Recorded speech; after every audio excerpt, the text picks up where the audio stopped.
যদি তুমি সে দৃশ্য দেখতে, যখন অপরাধীরা নিজেদের মালিকের সামনে মাথা নিচু করে দাঁড়িয়ে থাকবে এবং বলতে থাকবে, হে আমাদের মালিক, আমরা তো আজ সব কিছুই দেখলাম এবং তোমার সিদ্ধান্তের কথাও শুনলাম। অতএব তুমি আমাদের আর একবার দুনিয়ায় পাঠিয়ে দাও, আমরা ভালো কাজ করব। এখন আমাদের পূর্ণ বিশ্বাস অর্জিত হয়েছে।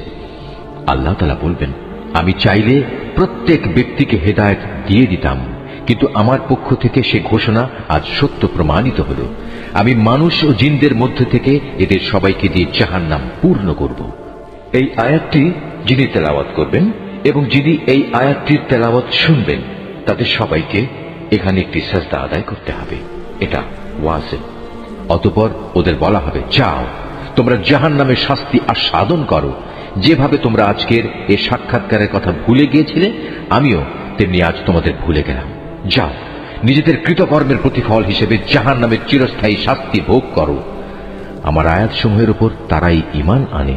যখন তাদের আয়াত দ্বারা উপদেশ দেয়া হয়, তখন তারা সাথে সাথেই সাজদাবনত হয়ে পড়ে। উপরন্তু তারা তাদের মালিকের সপ্রশংস পবিত্রতা ঘোষণা করে এবং নিজেরা অহংকার করে না। তাদের পার্শ্বদেশ রাতের বেলায় বিছানা থেকে আলাদা থাকে। তারা নিশুতি রাতে আযাবের ভয়ে এবং জান্নাতের আশায় তাদের মালিককে ডাকে। তদুপরি আমি তাদের যা কিছু দান করেছি, তারা তা থেকে আমার পথে ব্যয় করে। কেউ জানে না কি ধরনের নয়ন প্রীতিকর বিনিময় তাদের জন্য লুকিয়ে রাখা হয়েছে। মূলত তা হবে তাদের কাজের যথার্থ পুরস্কার। যে ব্যক্তি মোমেন, সে নাফরমান ব্যক্তির মতো হয়ে যাবে? না, এরা কখনো এক সমান হতে পারে না। অতএব যারা ঈমান এনেছে এবং নেক আমল করেছে, তাদের জন্য সুরম্য জান্নাতে বাসস্থান হবে।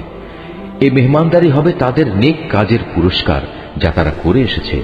যারা আল্লাহ তাআলার নাফরমানি করবে, তাদের বাসস্থান হবে জাহান্নামের আগুন। যখনই তারা সেখান থেকে বেরিয়ে আসতে চেষ্টা করবে, তখনই তাদের ধাক্কা দিয়ে তার ভিতরে ঠেলে দেয়া হবে এবং তাদের বলা হবে, যাও আগুনের আযাব ভোগ করে নাও। তোমরা তো এ বিষয়কে মিথ্যা প্রতিপন্ন করতে। জাহান্নামের বড় আযাবের আগে আমি অবশ্যই তাদের দুনিয়ার ছোটখাটো আযাব আস্বাদন করাবো, এ আশায় যে হয়তোবা এতে করে তারা আমার দিকে ফিরে আসবে। তার চাইতে বড় জালেম আর কে হতে পারে, যে ব্যক্তিকে তার মালিকের আয়াতসমূহ দ্বারা নসিহত করা হয়, অতঃপর সে তা থেকে মুখ ফিরিয়ে নেয়। অবশ্যই আমি নাফরমানদের কাছ থেকে প্রতিশোধ নেব।